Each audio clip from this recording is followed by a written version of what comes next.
नमस्कार दोस्तों, नौकरानी को दी सारी जायदाद के दूसरे भाग में आपका स्वागत है। दोस्तों, पिछले भाग में आपने देखा था कि राहुल की मां बहुत बीमार थी और वो अपने बेटे राहुल का एक बार चेहरा देखना चाहती थी, मगर राहुल अपनी मां से मिलने नहीं आया।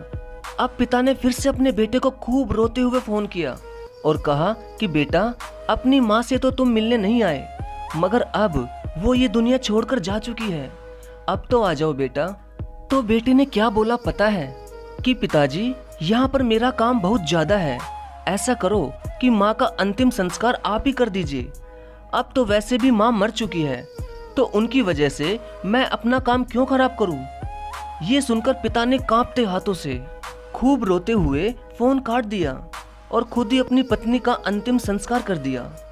कुछ ही दिनों में पिता की भी तबीयत खराब हो गई और पिता ने अपने राहुल बेटे को आखिरी बार फोन करते हुए कहा कि बेटा, अब मेरा भी कोई भरोसा नहीं, इसलिए तू एक बार आ जा।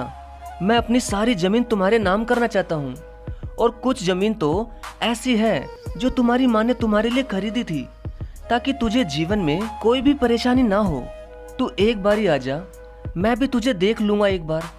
तो राहुल बेटे ने कहा कि पिताजी, मैं नहीं आ सकता, आप बीमार हो तो वहाँ अपनी काम वाली बाई है ना, वो आपको संभाल लेगी।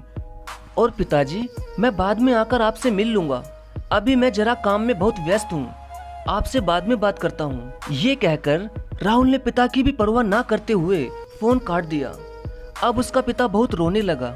तभी उसकी नौकरानी कहती है कि साहब, आप चिंता मत करिए, मैं आपको अस्पताल लेकर चलती हूँ। तो राहुल के पिता कहते हैं कि नहीं, अब समय बहुत कम है, तुम जल्दी से एक वकील और गांव के 5 आदमियों को बुलाकर लाओ। तो नौकरानी उन सबको बुलाकर लाती है। फिर राहुल के पिता ने जल्दी से अपनी सारी जायदाद उस नौकरानी के नाम कर दी। तो नौकरानी ने कहा कि साहब, मैं क्या करूंगी इस जायदाद का, मुझे कुछ भी नहीं चाहिए। तभी राहुल के पिता ने कहा कि नहीं, जब हमारे बेटे ने हमारा साथ नहीं दिया तब तुमने ही हमारा साथ दिया और हमारी खूब सेवा भी की। अब ये जायदाद मैं पूरे होशो आवाज में तुम्हारे नाम करता हूँ। अब इस जायदाद का चाहे तुम कुछ भी करो, और हाँ, मेरे मरने के बाद मेरे बेटे को सिर्फ एक ही बार फोन करना, अगर वो आएगा तो ठीक, वरना तुम ही मेरा अंतिम संस्कार करोगी। ये कहकर अगले दिन ही उसका मालिक यानी राहुल का पिता गुजर गया। अब उसकी नौकरानी बहुत रोने लगी और उसने जल्दी से उसके बेटे राहुल को किसी गांव के आदमी से फोन मिलवाकर बात की और उसे बताया कि उसके पिता गुजर गए, अब तुम जल्दी से आ जाओ। लेकिन राहुल ने उस नौकरानी से कहा कि तुम पिताजी का अंतिम संस्कार कर दो, मैं अगले महीने आकर जमीन जायदाद का हिसाब करता हूँ। ये सुनकर नौकरानी भी रोने लगी और फिर उसने अपने मालिक का अंतिम संस्कार कर दिया। तभी 1-1.5 महीने बाद उस नौकरानी के मालिक का बेटा राहुल अपने गांव आ गया। उसे देखकर पूरे गांव के ही लोग उसके पीछे उसके घर तक आ गए। तभी राहुल आते ही उस नौकरानी को बुलाता है और कहता है कि तुम जल्दी से हमारा घर खाली कर दो, मुझे अपने पिताजी की सारी जायदाद बेचकर विदेश जल्दी वापस जाना है। ये सुनते ही उस नौकरानी ने अपने मालिक के बेटे के सबके ही सामने एक जोरदार थप्पड़ मार दिया और कहा कि बस तुम्हें जायदाद ही चाहिए। जिस माँ बाप ने तुम्हें पाला पोसा, पढ़ाया लिखाया, आज जिनकी वजह से तुम इतने काबिल बन चुके हो, उनके लिए तुम्हारे दिल में क्या थोड़ा सा भी प्यार नहीं था? बस एक बार तुम्हारी माँ और तुम्हारे पिताजी तुम्हारा चेहरा देखना चाहते थे, लेकिन तुम्हारे पास तो उनके लिए समय ही नहीं था। तो अब क्यों आए हो यहाँ अपने माता पिता की जायदाद लेने?